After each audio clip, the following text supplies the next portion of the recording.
bi ñu dénk wàllum yoon ci génn gi mu def démb janoog taskatu xibaar yi dëgtal leen yenn ci ay information yoo xam ne mi ngi tukkee boog ci benn fuuy boo xam ne def nañ ko ci Farba Ngom fañ ko dencoon ak ñaari téléphone portable yoo xam ni lañ ca fekk ci ay mbir bari na nit ñaa ngi naan jugee nañ ci 125 milliards dem ci ñaari téléphone portable boo xëyee dans les journaux loolu la ñu titré ñenn ñi ne jugee nañ ci 125 milliards dem ci benn vidéo boo xam ne à caractère pornographique la mais il faut savoir que dossier bi gën naa xóot loolu c'est-à-dire que les téléphones portables ak les vidéos lenn la ci les éléments élémentaires boog nuñ ko mën a considérer dossier bi y a une tentative comme ñoom lañ daan tuumaal ña fi nekkoon dans l'opposition tentative de troubler li nga xamante ni mooy l'ordre public y a la manipulation médiatique dedans mais y a même cette manière de compromettre wala salfaaña la nga xam ne mooy enquête boo xam ne mi ngi wëy et ci pàcc yooyu la ñu bëgg ñëw taxaw ci dañ ne rumeur dañ jógee ci 125 milliards dem ci 2 téléphones wala jógee ci 125 milliards dem ci vidéo à caractère pornographique en fait les 2 téléphones portables dañoo contribuer ci li nga xam ne mooy salfaañe li nga xam ne mooy enquête bi waroon dox diggante Tahirou Sarr ak Farba Ngom ci naka téléphone bi li mu njëkk a servir mu ñaari téléphones yi mooy dafa permettre Farba Ngom mu jot ci li nga xam ni mooy des procès-verbaux et pas n'importe quel procès-verbaux c'est des procès-verbaux yoo xam ni mi ngi jugee ci pôle judiciaire financier bi ñuy déglu ki nga xam ne mooy Tahirou Sarr xam nga ministre bi dafa ne PV rek yam ci mais PV yi benn ci PV yi mooy bi ñuy déglu Tahirou Sarr ci fond wu dossier bi et pourquoi c'est une tentative de falsifier ou bien compromettre enquête bi na ma waroon dérouler mooy bu ñuy procéder à une enquête ñi nga xam ne ñoom la ñuy tuumaal bañ na ko ba duñ leen boole ñu nekk benn pourquoi parce que dañuy bañ ñu déggoo ci ay kàddu kii dañ koy denc fii keneen ñu denc ko fële buñ leen di déglu tamit duñ leen boole dégloondoo njëkk dañuy am kenn ku ñu njëkk a déglu mu dem ñu woowaat keneen déglu ko bu ñu paree ci loolu ci la ñuy defee li nga xam ne mooy confrontation ñoom ñaar ñu daje ñu confronter kii li muy wax ak kële li muy wax ndax am na méngoo ndax am na cohérence bu dee manipulation am na ci enquêteurs yi mën a déterminer effectivement est-ce que am na manipulation wala ñii dañoo wax lu safaanu dëgg mais téléphones yi dafa permettre ñu xam ni bañ doon déglu Tahirou Sarr procès-verbaux yi la ciy génnee muy confidentiel loo xam ni Farba Ngom waru ko woon yëg dañ ko doon jox moom mu koy réceptionner ci téléphone bi pour que moom muy mën di préparer wu à l'avance ngir buñ ko woowee mu xam li muy tontu ngir biñ ko woowee la muy jibal ci 125 milliards yi méngoog li Tahirou Sarr di wax loolu nag xam naa Pape Samba Seye dina ci ñëw moom a gën a xarañ ci wàllum yoon ndeem loolu dafay susciter waat ñu ibbiwaat dossier bi parce que compromettre nañ tey boo xoolee enquête bi bokk bu ñu sukkandikoo ci li Farba Ngom jot ci information pour préparer moom li nga xam ne mooy défense am te waru ko woon jot loolu dafa biaiser li nga xamante ni nii mooy procédure d'enquête bi et PV yooyu ministre bi wax benn ci PV yi mooy PV d'audition bi nga xam ni bi ñuy déglu Tahirou Sarr ci fond wu dossier bi PV boobu la Farba Ngom yoroon pour mën a préparer moom sa défense donc portable yi ak lañ ca fekk effectivement dafa am liaison ak 125 milliards yi parce que moo permettre ñoom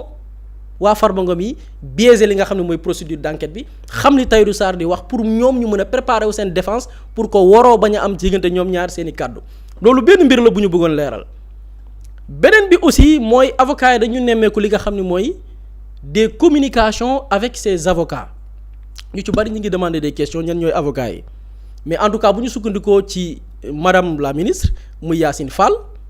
ay échange la yoo xam ne am na ko ci ñetti anciens ministres yoo xam ni ku ci nekk da nga am grade avocat ñu interroger li nga xam ne mooy les avocats ou bien les parcours des avocats de Farba Ngom en tout cas bu dee ni ay ministre la ñu bokk ci nguuru Macky Sall amoon grade avocat doonoon ay ministre ñetti de lañ ci ràññee kenn ki Aïssata Tall Sall la moo nekkoon ministre bi ñu dénk wàllum yoon diggante octobre 2023 jàpp avril 2024 keneen ki ci avocat yi ñu ràññee ci dossier Farba Ngom maître Oumar Youm la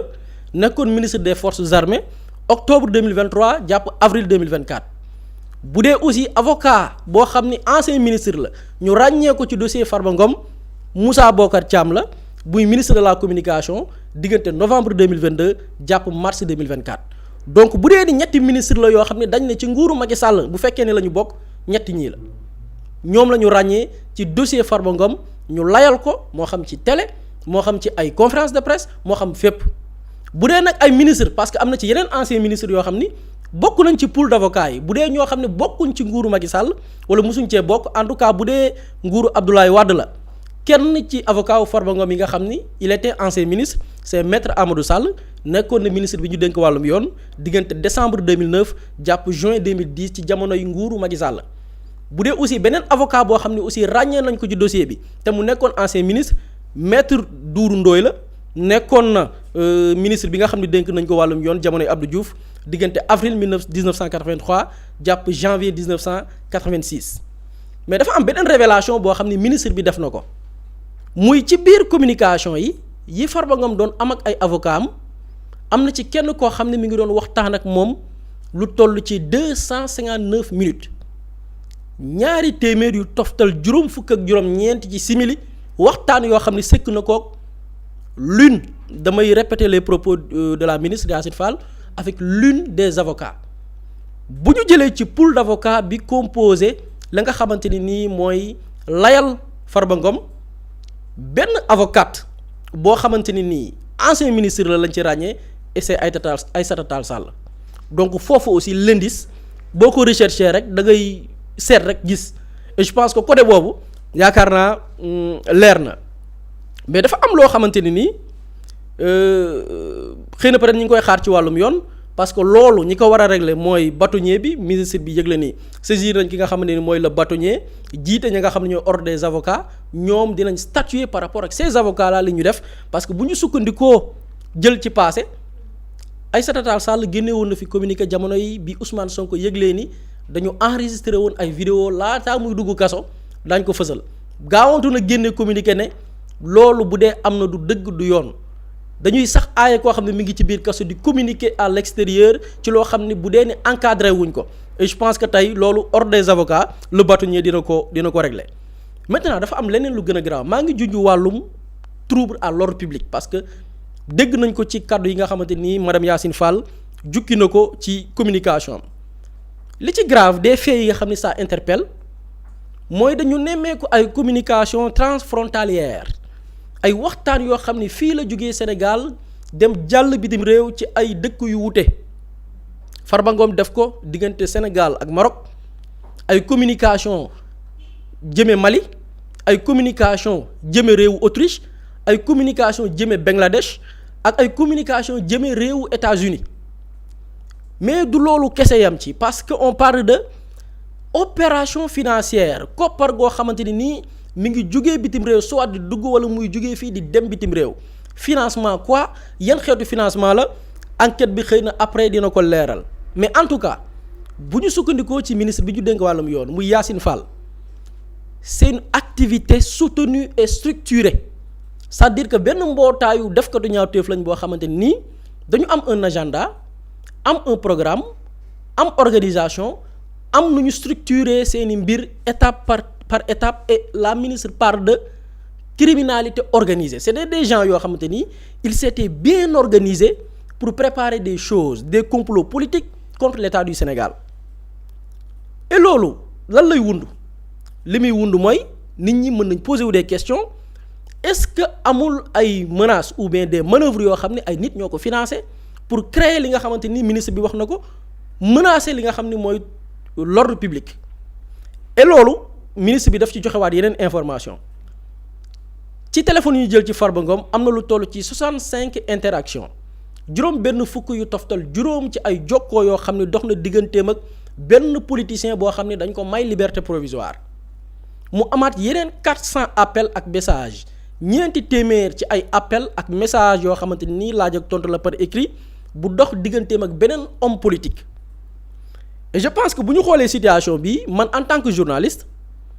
loolu lan la may renvoyer c'est-à-dire maa moom sama xel maa mën a xalaat man Farba Ngom bi ñu ko jàppee il y a plusieurs manifestations qui ont été organisées ici au Sénégal et tout le monde savait que ces manifestations étaient organisées structurées planifiées et d'ailleurs ci même manifestation yi tey on parle ay nit yu dajaloo pour menacer li nga xam ne mooy l'ordre public créer jéye ci réew bi tungu ne du teew ñuy nataal benn ci manifestation yooyu ma tudd te am benn classe ci politique bi organiser ko woon mu nekk un travail structuré ak ay ci diggante gox yu fasantikoo dégg nañ ci kenn ci responsable politique yu APR di wuyu ci turu Pape Malick bu ne ci benn ci manifestation yooyu noonu nañu créer une force pour renverser li nga xam ne mooy régime bi fi nekk créer gouvernement de transition maanaam ñii bu ñu yeggali seen mandat bi Macky Sall ñëw gérer transition bi ñu demaat yeneen élection tungu ne du teew ñuy nataal lañ ko déglu. pour que ensemble ñu créer benn force mun a arrêter la souffrance des Sénégalais bu ko nekk ñu jëlee leen fii créer un gouvernement de transition ñu woo président Macky Sall mu ñëw yeggali mandat bi ñu dem ci élection incha allah bu soobee yàlla Sénégal da bokk yoon dañu koy déglu le Sénégal réclame un gouvernement de transition ñu fi nekk ñu delloo leen ci jaayum tuuti ñu fi nekk ñu delloo leen ci li nga xam ne xamuñ ko tuuti ko ndax xamuñu gérer réew mënuñu gérer réew. bu ñu dégloo Pape Malick Ndour li mu jëbal ci kàddu un gouvernement wala un régime boo xam ni dañ ko élire démocratiquement nit ki taxaw ne nañ leen renverser créer une force créer gouvernement de transition indi Macky Sall mu ñëw loolu dafay am lënkale ak la nga xam ne moom la Yacine Fall wax muy ay homme politique yuy déggoo kenn ki mi ngi kaso ñeneen ña nga biti ñuy déggoo seen biir pour concocter ay mbir yoo xamante ni nii ba ci ay transactions financières am nañ ci. Parlant de ces transactions financières ñenn ci suñu naataangoo muy quotidien yoor bi dañ ci jibaloon ci manifestation yooyu noonu benn information en juillet 2025 comment ces manifestations sont organisées yoor dikkoon na ci ak quelques éléments dañu gisoon ni amoon na benn logistique de transport lu toll ci 200 millions yoo xamante ni dañ ko financer lu toll ci 120 bus yoo xam ni benn bu ci nekk 70 places la ñu affrété ko depuis Dakar pour financer ñi nga xamante ni nii ñooy des manifestants mu amaat 300 millions yoo xamante nii ñi ngi ko séddale lu toll ci manifestants yooyu noonu ñoo xam ni ñi ngi toll ci 8400 manifestants juróom-ñetti junni ci ay manifestants yu toftal ñeenti téeméer yoo xamante ni nii dañ leen ko fay pour frais de participation mu amaat 2 ak yeneen 5 millions entre 2 ñaari millions jàpp juróom yoo xam ni dañ koy fay chaque responsable politique boo xamante ni yow taxaw nga wala présent wala participer ci li nga xam ne mooy manifestation yooyu noonu mais aussi ñu fay ci des influenceurs fay ci des activistes et chroniqueurs pour wàllu prime ngir ñu mener la propagande ci ay médias toujours dans les informations ay médias ma reste ci médias yooyu noonu les mêmes révélations di wane ni dañ leen fay entre 3 et 5 millions particulièrement nag ay journaux pour que bu ñu xëyee ñu def une des manifestations ñoo koy def une fay aussi d'autres médias audiovisuels pour que ñoom ñu def li nga xam ne mooy la revue de presse lii c'était des révélations yoo xamante ni nii yor bi defoon na ko à cette époque suite à la multiplication des manifestations yi nga xam ni dañ ne lenn li ko tax a jóg mooy xeexle Farba Ngom wala boog jàpp nañ ne askan wi la ñuy waxal waaye bu ñu xoolee la ca biir mbiru politique moo ko lal et restant pour des ci ñi nga xamante ni nii ñooy médias yi ministre bi daf ci ñëw dëggal la nga xamante ni doon nañ ko junj ci yenn médias yi avec des chiffres clés lu toll ci 275 ñaari téeméer ak juróom-ñaar fukk ak juróom ci ay jokkoo yoo xam ni am na diggante Farba Ngom ak benn patron de presse bu ñu nee patron de presse mooy ab jigéen joo xamante nii dafa yor ab média bu mag fii Sénégal ministre bi même précisé na ko un média très connu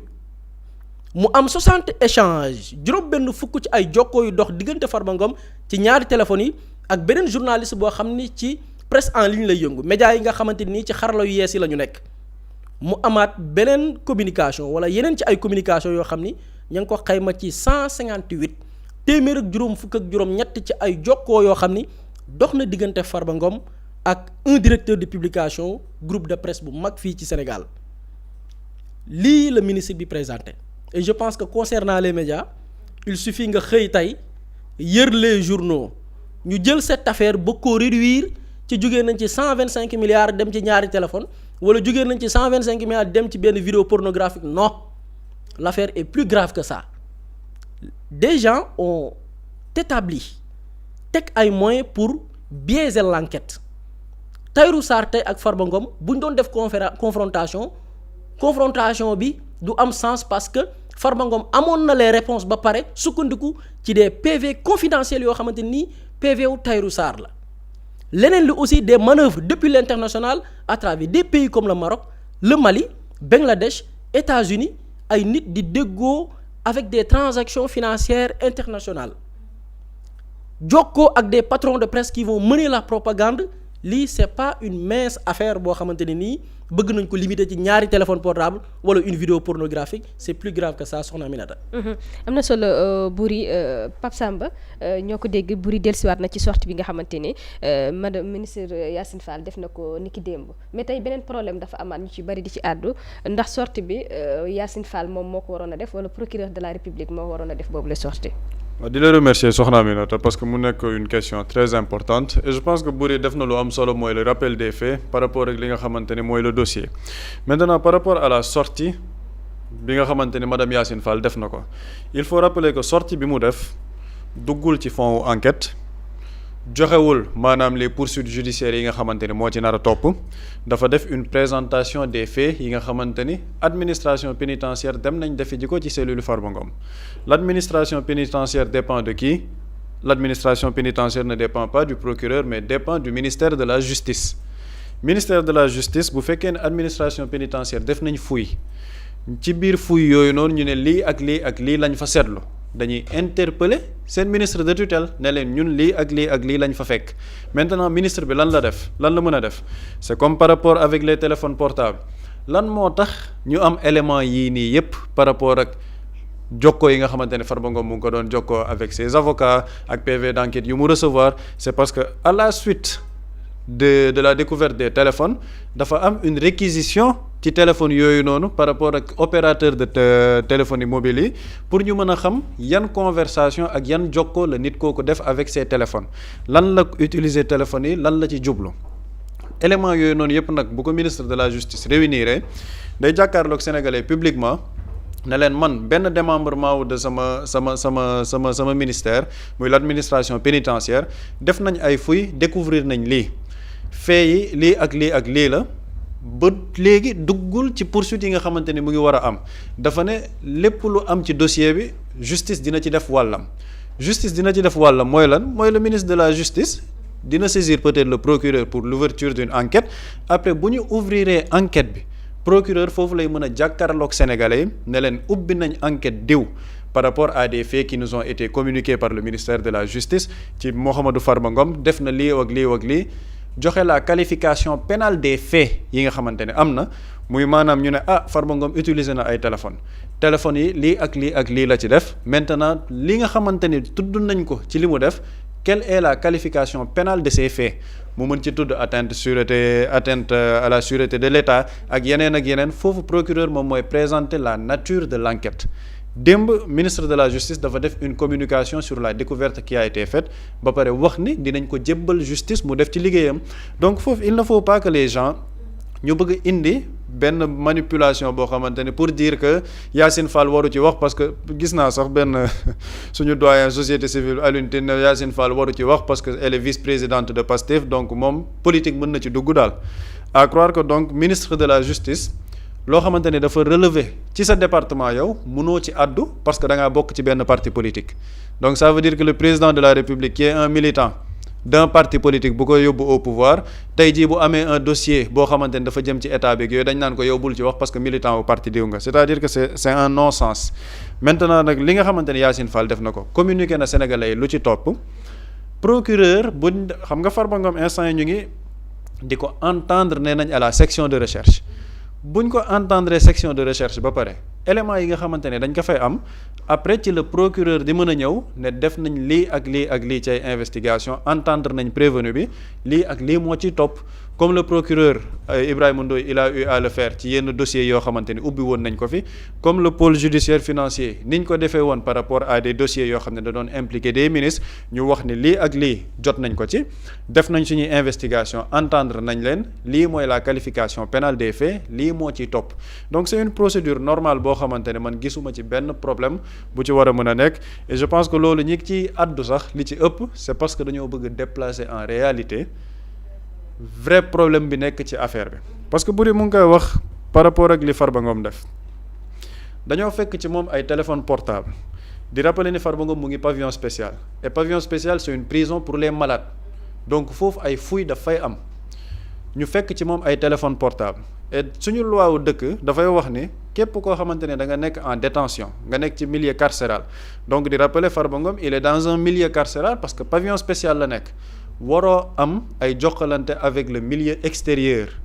à travers des canaux de téléphone portable wala ci bind sax maanaam loolu mën nañ la ko tere ba loolu moom mooy tax boo amee visite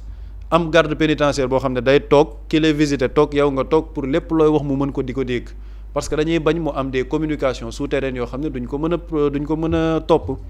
donc loolu déjà problème la et ñiy ñëw tey jii di bëgg déplacer le sujet di wax ni dañ koy toppee ay téléphone portable di leen fàttali ni ñoom fii en 2023 wala 2024 les faits sont têtus kenn ki nga xamante ne moom la ñu ne avocat la déggoon na ak Farba Ngom plus de 200 minutes de communication kooku tey jii nekkoon na ministre de la justice El Malick Ndiaye toog ne Ousmane Sonko dafay def une déclaration publique mu def un communiqué un dimanche nuit loolu sénégalais yi duñ ko fàtte génne un communiqué pour dire que dégg nañ ni le détenu Ousmane Sonko war na def une communication di leen fàttali ni benn détenu ci biir Sénégal warul mën a am une communication avec l'espace public di ko jaarale ci yenn xarale yi et bu fekkee ne ay avocat am lañ avocat am yi par rapport à des visites dinañ fouiller ñëpp avocats yi la ñu may lenn parce que xam nañ ni ñoom dinañ respecter seen code de déontologie bu fekkee ni gis nañ ni nag il y a la complicité des avocats pour que tey jii mu mën a def une communication jëlale ko ci public bi loolu toutes les sanctions dinañ ko ci topp ba def li nga xamante ni yoon war na leen ko def par rapport à ces avocats tey ñu toog en 2026 moom mi nekkoon ministre de la justice nekk avocate moom la ñu ne moom moo nekk en communication avec son client Farba Ngom bi nga xamante ne mu ngi ci milieu carcéral donc foofu manipulation mënatuñ ko fi teg et leneen li nga xamante ne am na ci nag mooy boo xoolee journaux yi tey yépp tu comprends mieux l'entreprise de manipulation et de propagande qui a eu lieu sur ce dossier parce que bu nit ñi di fàtte depuis 1 an et demi boo xoolee tous les dossiers judiciaires yi am Sénégal Farba Ngom a eu un traitement spécial par la presse am na ñu bari ñoo xamante ne jàpp nañ leen Moustapha Diop instant yi mu ngi ci kaso bi Maodo Malick Mbaye mu ngi ci kaso bi ñeneen ak ñeneen ñu ngi ci kaso bi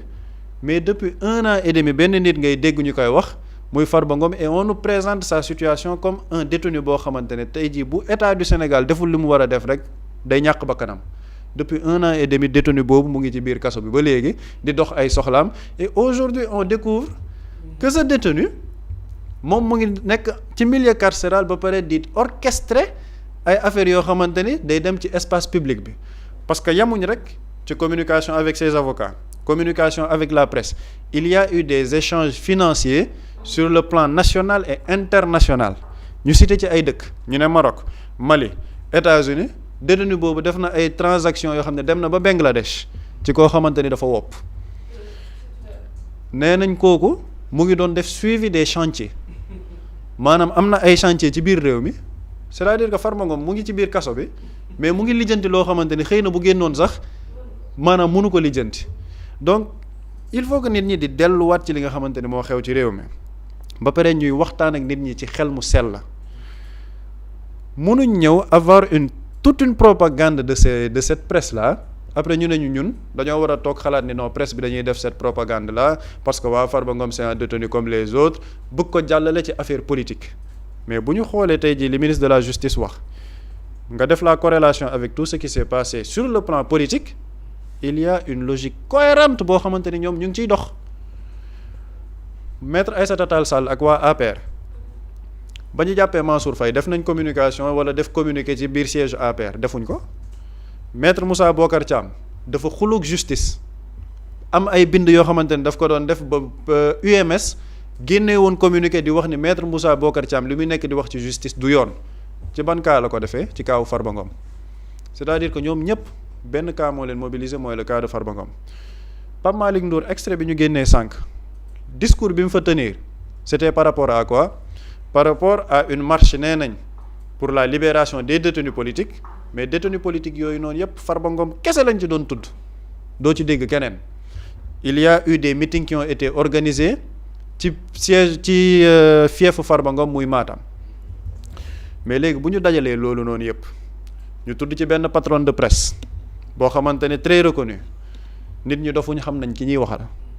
patron de presse boobu ñaata émission la def ci biir réew mi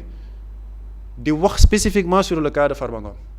c'est-à-dire qu'il y a une entreprise qui a été orchestrée léegi nag les gens qu'est-ce qu'ils découvrent que nit ki nga xamante ni moom la ñu tëj moom moo nekk à la source de loolu noonu yépp léegi lan la ci justice war a def li nekk nag di xew ci presse bi tey mooy dañoo bëgg déplacer le curseur pour dire que waaw nit ki dañ ko doon toppee 125 milliards léegi ñu ngi koy toppee ay ñaari téléphone portable mbir mi demeewul noonu di fàttali ni 125 milliards yi ñu ko doon toppee juge bi dafa ne woon Farba Ngom mën nañ ko jox liberté provisoire assorti d'un contrôle judiciaire contrôle judiciaire mooy maanaam bàyyi nañ la nga dem mais ba tey tu n'es pas innocent totalement war nga topp ci justice maanaam di nga ñëw di signer pour wane ne yaa ngi ci biir réew mi am na ay mesures contraignantes yu ñu la ci mën a toppee mais loolu ba mu amee qu'est-ce qui s'est passé le parquet financier dafa interjeter appel pour wax ne d'accorduma ak li juge bi wax Farba Ngom dugaloon pourvoi à la cour suprême neenal pourvoi boobu donc dossier 125 milliards yi ba tey yoonu Sénégal mu ngi ciy topp Farba Ngom parce que mu ngi ci kaso ba léegi liberté provisoire bi ko juge bi mayoon parquet financier ba mu interjeter appel dañ ko neenal donc dossier boobu Farba mu ngi ci kaso ba léegi et mieux encore Buri sànq mu ngi koy junj pourquoi il est important de faire la corrélation entre les deux dossiers nit ñi ci presse bi bu ñu yem ni Farba Ngom dañoo découvrir ci moom ñaari téléphone portable yooyu lan la ci def lan la ci liggéey lan moo tax mu doon jokkook ay avocat am ba muy jokkook ay avocat am ñu découvrir ni il a eu ay PV yoo xamante ni dossier co-détenu wam la muy Tahirou Sarr lan moo boole Farba Ngom ak Tahirou Sarr et li ñuy wax un crime n'est jamais parfait da ngay gis ces avocats ba ñu ne Farba Ngom bañal nañ ko liberté provisoire Tahirou Sarr génnee nañ ko dañu ne loolu nu mu mën a nekkee parce que ñoom ñaar c'est des frères siamois dossier bi benn goño la kenn mënu leen tàqali donc tey jii bu ñu delluwee ci loolu ñu ne ñu Farba Ngom am na les PV de l'audition de Tahirou Sarr pourquoi c'est extrêmement grave ñu ngi leen di toppee association de malfaiteurs ñu ngi leen di toppee blanchiment de capitaux normalement bu ñu lay toppee loolu association de malfaiteurs ñuy dem ci enquête bi nit ñi bu ñu bëggee sax des éléments yoo xamante ni warul ànd même ci biir détention provisoire bi dañ leen def ay cellules isolées ñaar ñooñu waruñ nekk parce que bu ñu nekkee mën nañ déggoo ci li nga xamante ni mooy seen dossier et mieux encore bu ñu leen di entendre PV yi keneen ki warul ki ya jot parce que lan moo tax bu ci jotee mu nekk lu extrêmement dangereux man bu ma nekkee Farba Ngom ñu may toppee benn dossier ak Tahirou Sarr dossier wu Tahirou Sarr ñu ngi ci entendre Tahirou Sarr te dégguñ ma ci avant ñu may déglu man je dispose des PV yi nga xamante ni Tahirou Sarr loolu la fa wax Farba moom bu jotee ci PV yooyu lan lay def li ñuy toppee Tahirou Sarr man loolu lañ may toppee c'est le même dossier version wu Tahirou Sarr bi laay aligné wu pour qu'il y ait une cohérence pour que mu bañ a am ay éléments contradictoires ñu ne ñaar ñii li ñuy nekk di wax c'est la même ligne de défense donc xëy na li ñu leen di toppee leerul noonu looloo tax mu extrêmement grave parce que lan moo tax téléphone portable yooyu qu'est-ce que ça a amené dafa biaiser l'enquête parce que tey jii Farba Ngom disposer na des éléments de l'enquête pour pouvoir préparer sa défense te loolu nag c'est de la responsabilité et du détenu et de ses avocats parce que avocats yi ñoo ko jox PV d'enquête yooyu noonu moo tax nit ñi bu ñu yem ci téléphone portable c'est-à-dire que Farba Ngom ñu ngi koy toppee 125 milliards yooyu mais ñu ngi koy toppee aussi téléphone portable ak lim ci liggéey mënoon nañ bu fekkoon ne dafa yore téléphone portable ñu découvrir ni ci discussion yi Farba Ngom de da doon wax ak jabaram da doon wax ak ay doomam dinañ ne waa kii de dafa namm ay mbokkam xam nga di leen nemmeeku kon coow li du nekkee noonu mais lan la def ci téléphone yi il a disposé des PV d'enquête mu ngi déggoog presse boobu noonu ñun ñu ngi ci Sénégal depuis 1 an et demi gis nañ le traitement médiatique de l'affaire Farba Ngom nit ñi dofuñ gis nañ les meetings politiques qui ont été organisés c'est parce qu'il y a une personne qui s'appelle Farba Ngom qui appartient à un parti politique yore xaalis gudul jeex dugal xaalis boobu ci dossier am pour que nit ñi defaral ko une propagande te propagande boobu nit ñi ñu ngi yem ci avocats yi ñu ngi yem tamit ci presse bi mais c'est plus loin gis nañ fi ay nitu société civile jamono ji kaawu Farba Ngom nekk loo xamante ni dafa mel ni mooy seen cheval de Troie génn naan waa Farba Ngom damay saisir le groupe de l'ONU parce que waaw nanga fekk am na ñoo xamante ni ñu ngi fi doon dee kenn mësu leen dégg loolu nag bu ci état bi jotee il est important li ñu doon wax dossier d'état en 2021 ba 2024 voilà un dossier d'État lii mooy véritablement un dossier d'État et loolu nag ministre de la justice li mu ci def par rapport à sa communication nit ñi nii lañ ko war a comprendre pour xam ni le dossier ce n'est pas un dossier simple c'est un dossier extrêmement grave boo xamante ni nit ñi war nañ cee def taxaw seetlu bu leer nañ ñu xool li xew ci réew mi nag xool ndax y a des éléments cohérents ou pas. ci biir li xew ci biir mi fi Pape Samba daanelee Boury tey Farba yor na téléphone te kenn ku nekk xam na ni pavillon spécial moo Rebeuss ñooyam ku fa nekk dañ lay garder li jaaxal nit ñi ndaka la Farba def ba jot ci ay téléphone ak yan complice moo xamante ni ñoo nekk ci ginnaaw ba yombal Farba muy jot ay PV ak yeneen yu ñu mel. waaw je pense que am na des éléments yu ñu jot a am d'abord am na kenn ku ñu ci jot a placé ci garde yi placé nañ ko garde à vue et li gën a am solo ci dossier bi mooy pàcc boo jël c'est des personnes identifiées ñi ñu jàpp ni ñoo ko yombal am na kenn ku ñu ci placé garde à vue ñi ko yombalal mu jot PV pour mën a préparer sa défense comme l'a dit Pape Samba pour biaiser l'enquête xam nañ ñan la avocat bi kan la wala ña ko def ñi nga xamante ni nii mais beneen affaire parce que Pape Samba parle d'une entreprise orchestrée au fait c'est plus grave parce que ñun xamal lan ñu jaayoon avant ñuy bàyyi Farba Ngom dafa feebar ñu ne dafa feebar lan moo ko attesté ñu ne un rapport wala une expertise médicale madame la ministre bi mu génnee dem lan la wax les éléments relèvent une activité soutenue et constante incluant des communications multiples la coordination de flux financiers et des stratégies diverses c'est-à-dire que lu ñu gis mu koy def ci ay activités contrairement ak li ñu présenté ni kii wérul parce que feebar am na niveau boo ci tollu sax say capacité psychique du nekk ba nga mën sax di concocter ay mbir feebar ñëpp xam nañ ñu mu demee fii nit ñi sax bu ñu feebaree dañuy délirer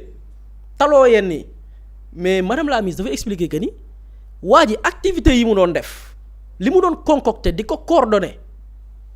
àndut ak feebar maanaam lii nit ku feebar mënu ko ku wopp mënu ko loolu lu muy signifier mooy dañuy interroger waat l'expertise médicale c'est-à-dire l'expertise médicale ci lan la ñu sukkandiku ba ne ce gars-là war nañ ko mën a jël may ko liberté provisoire wala son état de santé n'est pas compatible à la prison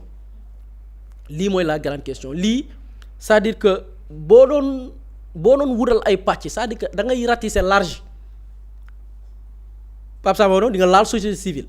di nga laal ay avocats di nga demander des médecins y a ordre des médecins di nga demander ñi nga xamante ni ñooy la presse mais c'est des tas de choses yoo xam ne mën nga ko interroger dans ce dossier c'est très grave par rapport ak ni ko nit ñi foogee et